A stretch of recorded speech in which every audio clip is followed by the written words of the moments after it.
Welcome to Moving Through and Beyond, a podcast dedicated to sharing inspired journeys of redefining life, vision, and purpose after immense hardship and grief.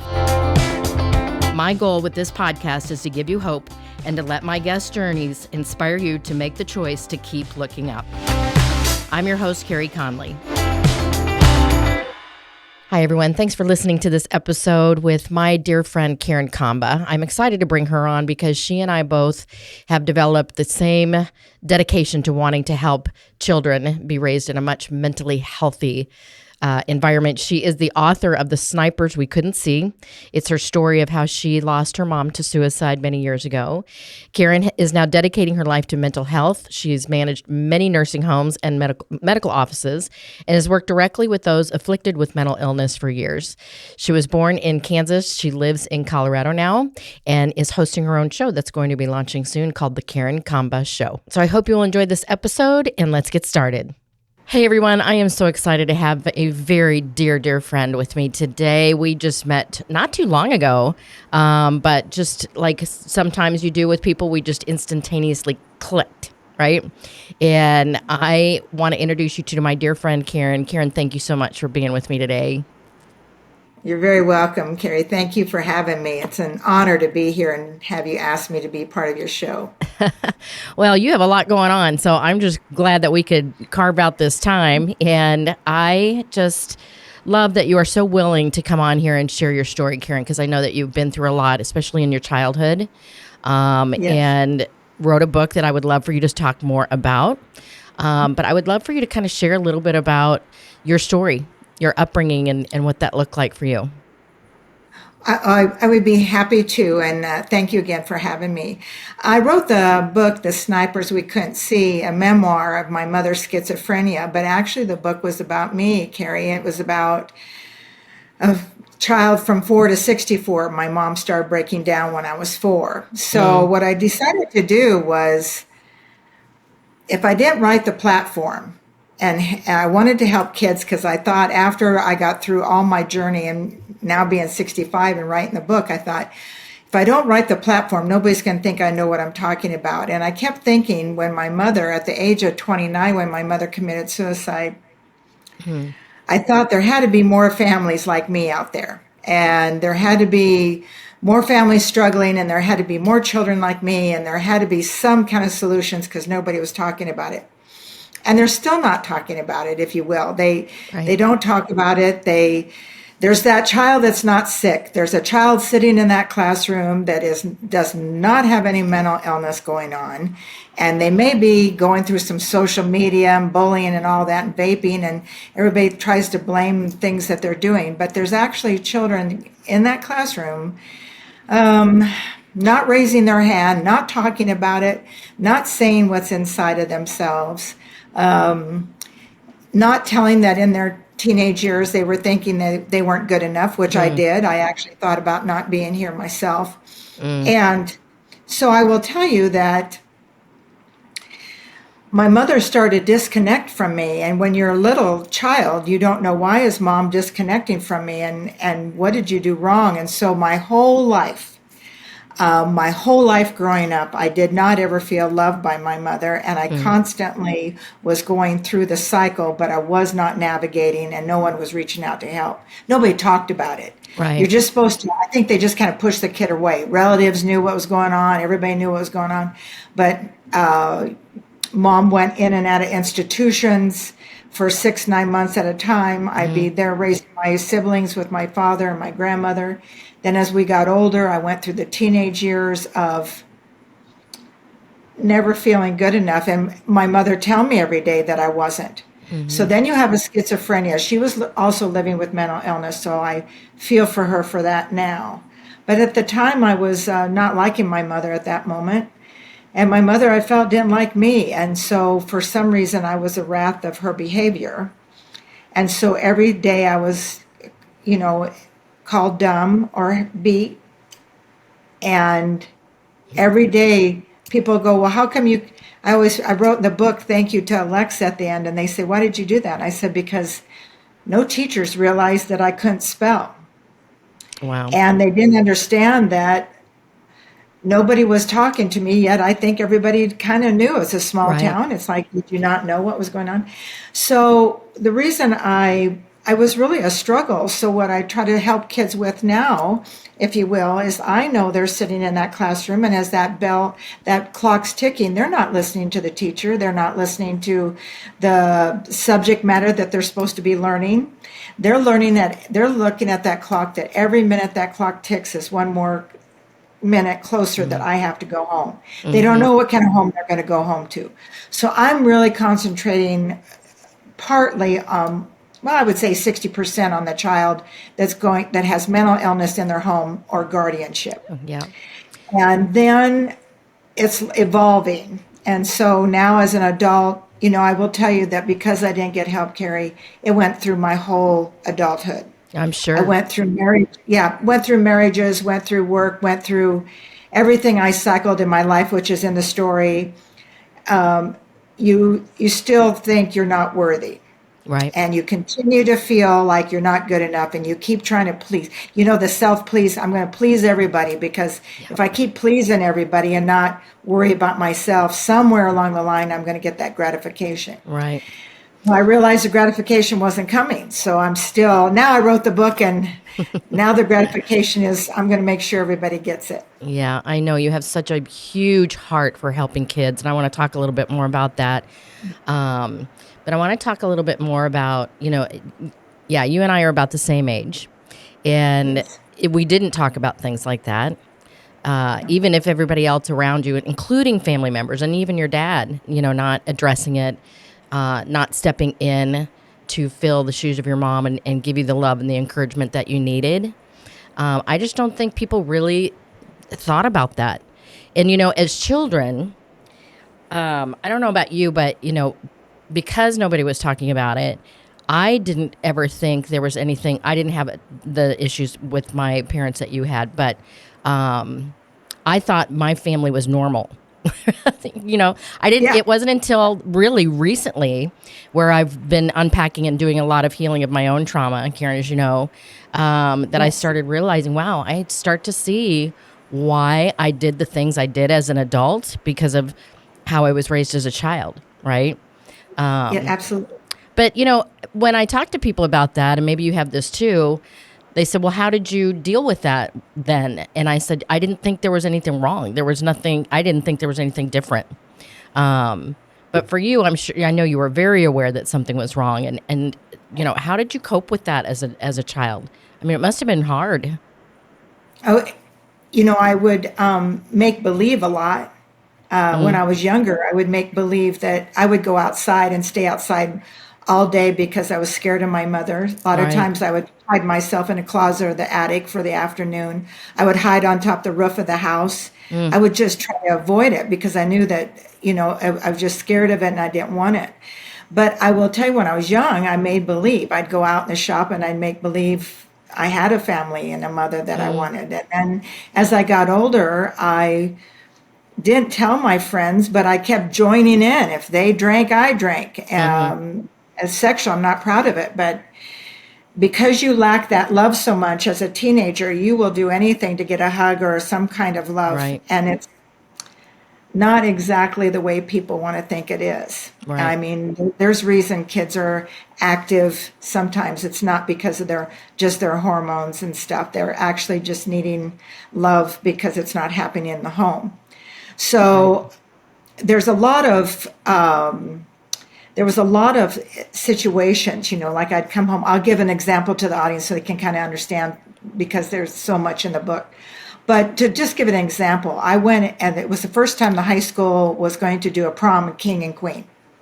So who voted on it was ninth through 12th grade. Well, I had no clue. So go to prom, and by gosh, I got it. So I came home and I told my mom and dad that I got prom queen, and I just couldn't believe it.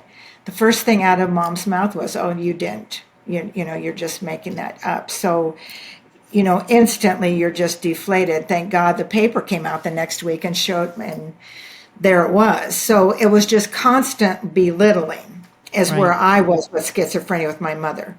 As that advanced, schizophrenia doesn't stay the same. As I became an adult and looked at my mother through adult eyes, Mm-hmm.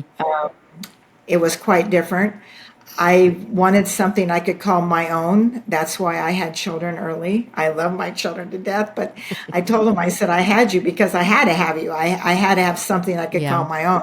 So there's a lot of, when you're dealing with mental illness in the home or guardianship, there's a lot that happens to that child that carries right into the adult age. And Sure. that's why, like we're talking about what I'm doing with kids, I'm trying to put solutions to that. Yeah. Yeah, I totally understand what you're saying. I read a book recently, Karen. Maybe you and I talked about this. It's Oprah's newest book. It's called What Happened to You. Yeah. It's a fascinating book that she co-wrote with very, very highly acclaimed psychiatrist who deals mostly with children and trauma in children. And what I loved about this book, it was all about, instead of looking at a child that's maybe acting out or disruptive or even aggressive, instead of looking at them and saying, what's wrong with them, looking at them instead of saying, what happened to you? And Yeah. really diving deep into what their upbringing was like. And that's, giving yourself a whole lot of grace and mercy is what that's about. Yes, yes. And then now when I'm speaking with children now, which I have to be very careful in my settings and everything when I do speak to them, but you have to look at what's around them. Right. Because even with the, let's get real down and deep, even with the school shootings, they're high school kids. Mm-hmm. Every time you look at them, there was mental illness around them. Right. And I think that for the child's sake, everyone needs to start looking at their surroundings of maybe why that child. I tell the teachers that I talk to now, I got about over 15,000 emails, but I tell them, they say, well, what can I do? And I tell them, look at that D and F student. You might take a real hard look at that. And you might not have a D and F student. You might have a child that is scared to go home or have something going on in the home, Yeah. which I know the teachers are so busy, it isn't their job. But I tell them, start opening the concept of opening up what's around that child. Right. Yeah. I really love that you're talking about that, because I think you and I are really so passionate right now about changing up our educational system and really empowering the kids to know they matter, that they have worth, they have a purpose. One of the things you and I got to do, which was so lovely, was to go speak to a bunch of high school students in San Diego last spring. Karen and I are both involved in an organization called CAYS, Community Alliance for Youth Success. It's been around for about 10 years, and they've created curriculum that they're bringing into the schools to teach them about vision, purpose, which we, both of us, are so excited about, right? Yes. Just really want to help them grow that, to change what's happening inside our schools. We've got to deal with these kids on a human level, right? And Yes. sooner And than later. we have to do now. They're waiting for us. And when you Right. talk to children, like when I visited, I felt so honored to visit with the kids in the high school there. They go, where are you at? I mean, their question was to me, where are you at? We're ready. We want to talk about things. We really want to get some help in here. And they were so tickled about K's, and I felt so honored to be there. I will tell you, on a side note, I am working with a group right now that's very passionate about making programs. And as that grows, I will be visiting with K's and seeing if we can't, because we're all on the same side and Exactly. trying to create these programs for children. And we're looking at right now, we're in the midst of development right now. It's in the early stages, but it's for platforms for youth and for parents and for educators, because you Right. can't just do the youth with the parents need a little guidance on Right. what's going on. And then the educators go, please help us because we've got enough on our plate. And so we're right in the midst of that, and hopefully, I just my whole vision and journey is on that, to help Yeah. just get to these kids as fast as we can. Well, this has only been, 5 months since you and I went and spoke to this high school, and what you've done in that short span of time already, Karen, is miraculous. So, Well, I don't get any no's. Carrie, what's so beautiful about this is no matter who I talk to, And there's a reason we were in San Diego. One of the professors there has joined part of me, Right. and she teaches teachers. And I just can't believe that they're going, okay, what do we do next? And we're meeting every week. I mean, Mm. this is in a solid process of growing. And we know we have a lot of things to go through to get it to that where we need it to be for this. Mm-hmm. But we know that it's moving faster because there is nobody saying no. And that's a beautiful thing. That's Right. such a beautiful thing because everybody's on the same page. Yep. Very, very hungry for it. And, the Yes. more I open up about my story and my purpose and wanting to help more people, especially young adults, know their vision, know their purpose. Um, Yes. Things like K's are aligning, with me as well as you. And it's Yes. super exciting to see that. And yeah, we are all in the same team for sure. Yes. That's what's so beautiful about it. Everybody goes, why did it take you so long? And it took me 12 years to write that book because Mm, the reason I'm so adamant about getting this done is I don't want kids to wait till their 60s to say, now I know why everything happened. right. We have to make these kids thrive now because they might be the next best waitress. I don't care what they want to do in their life, but they need to know what they want to do in their life Mm-hmm. and feel that they're important enough to be Right. here. I think a lot of our children, I think they're lost. They don't Mm, even know why they're here, where they're going, what, right. and it's on us Yeah. because the grown-ups have to step in if we don't change them. I always say this lightheartedly, but which I am too worried about global warming. But I said, if we don't help these kids, you're warming the earth for what? What do we worry about the earth if we don't have our kids here? Right. Because they're gonna, we've got to get in there. This is Yeah. terrible. The suicides are growing. I visit Yes. with doctors every day. The suicides are growing out of their numbers here, even in Colorado, to where Carey doesn't even make the news anymore. Right. And it doesn't make the news. Right. And I thought, what are we just comfortable with that? I'm not comfortable with that. Yeah. And I know the world's not comfortable with that. Yeah. And so I can here feel we that go. too. I can feel the Yes. hunger for it. And I think it's really commendable, Karen, and I get told this a lot, how people are so excited that I am taking my pain and turning it into a purpose. And people often ask me, how are you able to do that? And it's been a lot of knowing who I am and who I'm doing it for, and a lot of healing.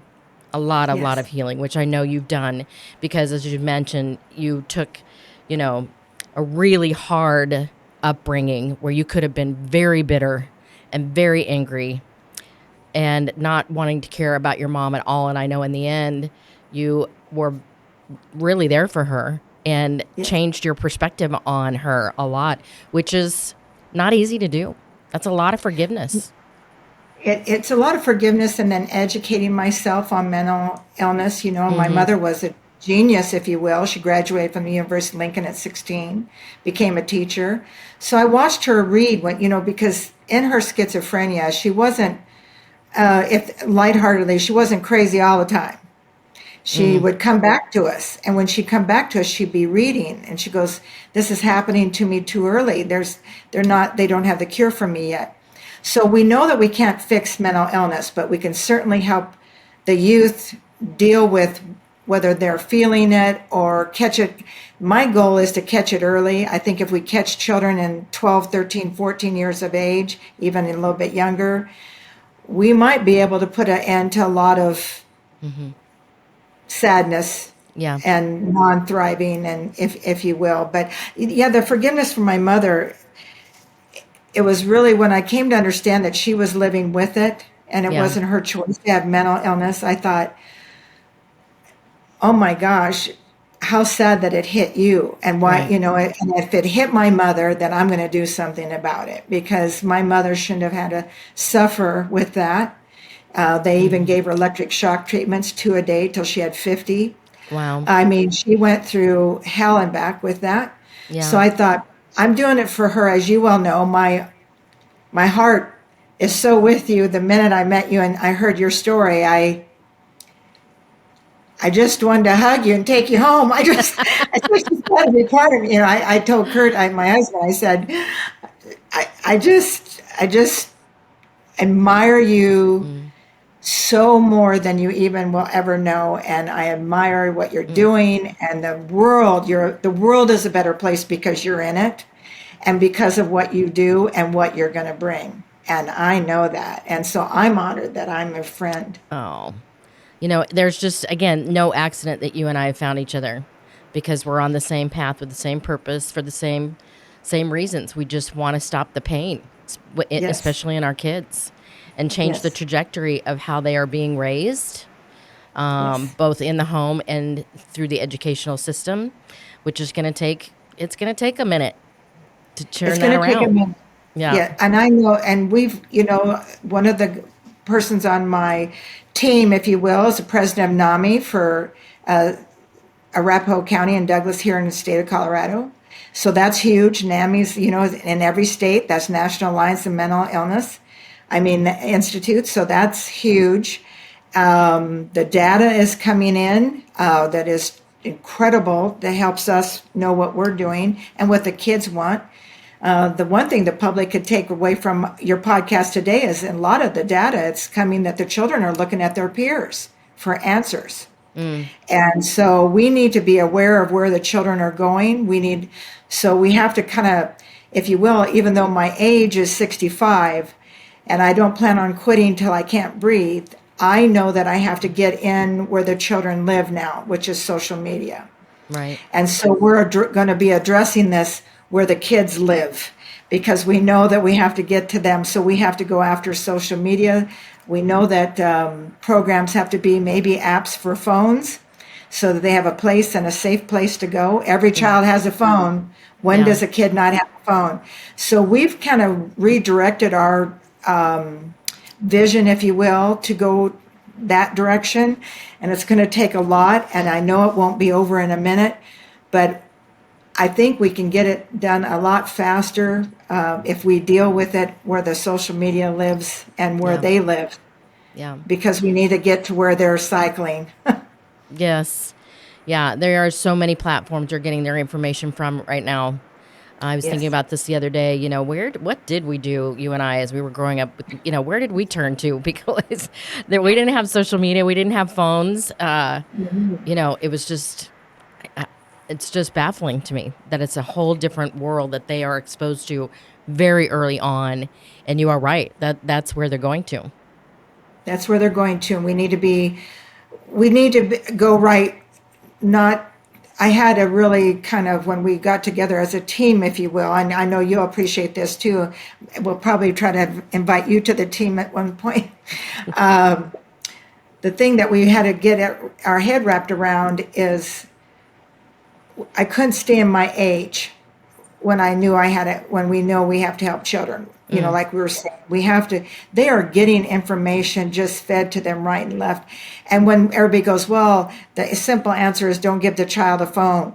Well, that's not even sensible. Every parent gives a child, I see 7-year-olds with phones. mm-hmm. So, I mean, we start giving them the iPad when they're, one, so they can learn to read Yeah. and write faster and everything. So we have really, everybody just needs to stay in touch. Watch me socially, on social media. Yeah. They'll see when this comes out. They'll see how it's being delivered. As we get the legal and everything done, then it will be where everybody can see it, and then jump on the bandwagon and help us push it. Yeah. Yeah. I was going to ask you to, let my audience know how they can support you, be a part of this. Yeah. We'll obviously put information on how to find you in the show notes as Yes. well. But I know people listening to this that have the same heart you and I do will want to know more. So, what Yes. is the best place for them to find you, Well, they Karen? can they can stay tuned on my Facebook, which is Karen Comba, or the Okay. the group page is the Karen Comba Show, which is coming, which is in Yeah. Why don't you what do you talk want to about say? that? That's exciting stuff. We got to talk about your Yeah, yeah. show. Well, we're in the practice session, if you will, where they get this old lady ready for live stream like you're doing.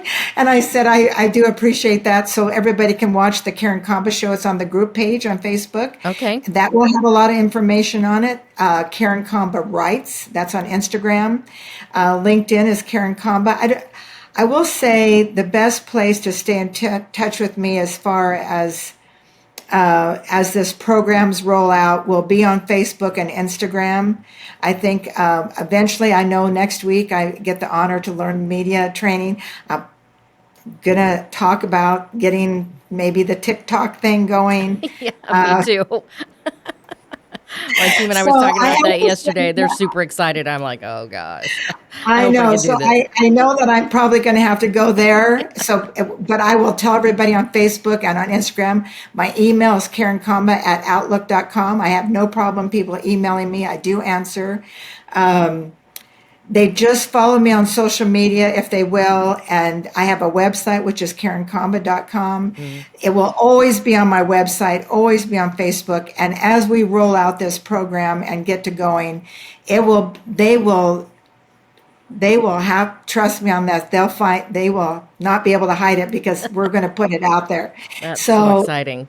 yeah. Yeah. And so hopefully, I know the TikTok thing, I don't know, young people laugh at me. They go, you got to get on it. And you've got to get on it. So I said, okay, Yeah. let me get through next week. Yeah. That's exactly what I said. Yeah. I know we still have some time left, Karen, so I wanted to dive a little bit more into maybe sharing some tips and encouragement, especially for the educators right now that are really struggling in the schools, because this is a heavy weight for them. You know, they were not prepared to No. come into the schools and do anything but teach their subject, right? And now Right. they've got a whole lot Oh, more that they are dealing with. probably 40% of my emails that I get are from teachers. One called the other day and she started talking to me, and then she started crying. So I have to be careful here because I'm such a tender heart. But she started crying and asking me not to quit. And what they're sharing with me, Carey, is they signed up to be like social studies, math, English Right. teacher, and they've only got so many kids in a room, and that's their job, is to make sure the children get through that class and get a good grade. So they don't have the time to take on the psychology part of the child, or if there's issues going on with the child. And they go, so everybody passes them on to the guidance counselor. Well, the guidance counselor can't do it all. Right. And they're there to help the child know, what college do you want to go to? I mean, back in our day, do you want to go sit with the counselor and find out what college you want to go to? Right. Look at your grades, well, they didn't say, okay, so you've been caught so many times vaping, you're bullying, nobody did that. So now they're saying, if we could give the child and the parents and the teachers a place to go to get answers, that will take some relief off of them. But the one thing that we found out, the teachers are leaving they're leaving. And they're not, I don't know how we stop that. If we don't take the pressure off the teachers so that we can get help for the children and parents without leaning on the teachers even feel this way, Carey, and I'm going to put it out there because it needs to be said. The teachers are scared to bring anything up if they see something in the child, because the first thing that happens to them, the child holds up the phone and says, I'm videoing you and I'm going to ruin you. And they're going to put it out on social media. Yeah. Okay, so there's a lot of things we need to address. So that teacher, again, needs to be protected. I love teachers. I think they're doing incredibly, and I'm so proud of them, but I can't even imagine. And the reason they're there, the parents need to know, is because they care. Right. They really are looking at people that care just as much about their children as they do. So hopefully with programs and the K's, that foundation and programs, we can kind of take the pressure off teachers so they'll want to stay. And then, I know there's not much money in the school systems and stuff like that. So we're going to have to, as this goes and starts developing, we're going to have to figure out ways that the kids can get help because the schools don't have the money to hire more people for children.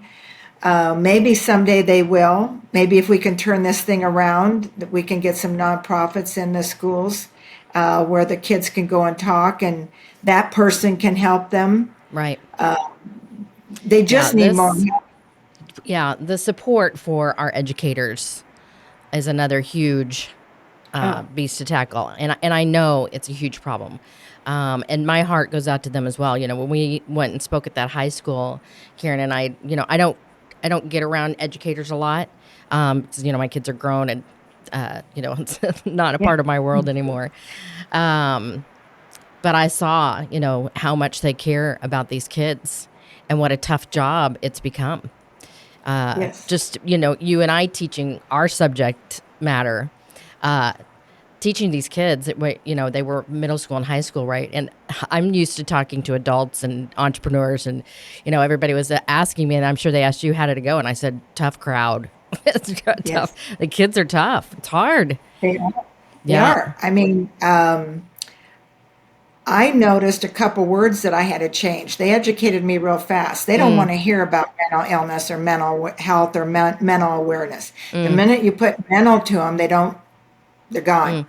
So we're even in our programs as we're talking, we're coming up with different wording to keep the children, because you have to hook them first or they're not going to listen to you. Yeah. And so we have to get into their vocabulary, and then we can teach them, kind of come around a different way of teaching them. But we have to even use their wording, if you will. And so I said the word, and then I watched Lights Out. And I thought, okay, so I laughed with them. I said, okay, we're going to back up. I'm going to take that word back out. And I started passing out candy and said, let's start this again. So I had to I had to retrain myself. And the teacher smiled at me because I brought him back in, and then I got hands raised. I got him engaged, but I had to back out, go back in as them. And thank gosh I have grandchildren, because my grandchildren are 22, 17, 12, and 10. So I've leaned on them pretty hard lately. And I said, you got to help your grandma, because the wording is just hard for me. The wording matters. Yeah. The wording, and it matters. And that's when the educators, if they want to get on the funny side of this and say, what could you make me smile before it's the end of the week? I would say get into their vocabulary, because you've got to stay there. And then you start teaching. Yeah. Well, I really, like I said, Karen, I just admire you for this monumental mission that you are taking on. And, I will be here with you, whatever you need. And I want to encourage our audience, if this really tugged at your heart, that you're wanting to help the kids, help the teachers, make a difference in the educational system. There are a lot of us that are now starting to link arms with each other and figure out, okay, how can we do this together? Right? How can we take what you're doing, Karen, and what the schools are trying to do, and what NAMIs of the world are trying to do, and Ks, and, just lock arms and do this mission together, right? And do it together is the key. And they sure can reach out to me, because suggestions and everything are so welcomed. We totally are open-hearted and open-minded. We have a lot of doctors that are reaching out to us now, psychologists, because we're going to have to make it a safe place. But if they want to reach out to you, me, but we do have to join forces, because if we don't, we'll be gone. Yeah. And we'll leave them. I just don't want to leave this earth without saying that I maybe in a small fraction way made a difference. Yeah. Well, you certainly have, my friend, most especially in my life. And I just appreciate you so much, and just appreciate that you and I are going to be joining forces and seeing how that works. Right. And I really appreciate you sharing your story, because that's not easy to do. But I think it's important that people understand where your passion comes from. And, it comes from always life experience, mostly. You wanting to make a difference because of how you felt growing up, and you understand how these kids are feeling. Yes. I wanted them to know I'm part of them, and I feel like I was chosen, so that's okay with me. And that's why this is all happening and why I met you. Nothing's by accident. And I think we both know that. When you meet someone and you love someone and you hug them and you join, it's not an accident. Right. Well, I appreciate you, Carey Conley, so very much for being here with me today. You're welcome. Thank you, Carey. Thank you for having me on your podcast. It's wonderful. You're going places. I can already see that. Everybody needs to tune in, pass the word around, because you are just going to be phenomenal. So they need to hang on to you as well and watch you, because your education and everybody you bring on to the world for them to listen to has been so informative and so life-changing. So everybody better keep tuning into you and pass the word around. Yeah, I do appreciate that. And I do appreciate everybody listening to this episode. And if this resonated with you, please feel free to share this, reach out to us and let us know how we can help you. Thank you, Karen. I appreciate you today. If you found this episode inspiring or helpful, please share it with a friend or a family member. In order to be successful on this mission, I can't do it alone. Connect with me at www.careyconley.com. And don't forget to sign up for my weekly Do It On Purpose newsletter. Let's build this life-giving vision movement together to end this epidemic, save lives, and create purpose.